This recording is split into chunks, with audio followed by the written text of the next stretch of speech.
3 cara mudah untuk membuat temujanji servis kereta anda. Yang pertama, My Proton App. Pergi kepada Play Store, type My Proton Official, dan kita install. Okay, untuk install ni ambil masa sikit.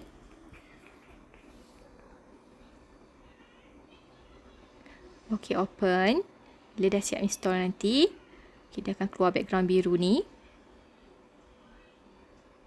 Klik pada servis. Isikan maklumat kereta anda, jenis kereta, contohnya Proton X70.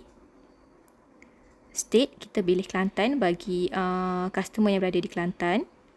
City, Kota Baru. Selected outlet, Proton Edo Kota Baru dan juga servis start. Klik next. Isi masa dan tarikh. Yang kedua, Proton website. www.proton.com. Okay, pergi pada Google. Type proton.com.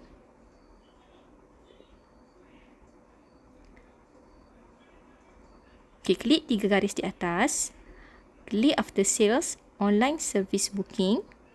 Isi maklumat yang diperlukan.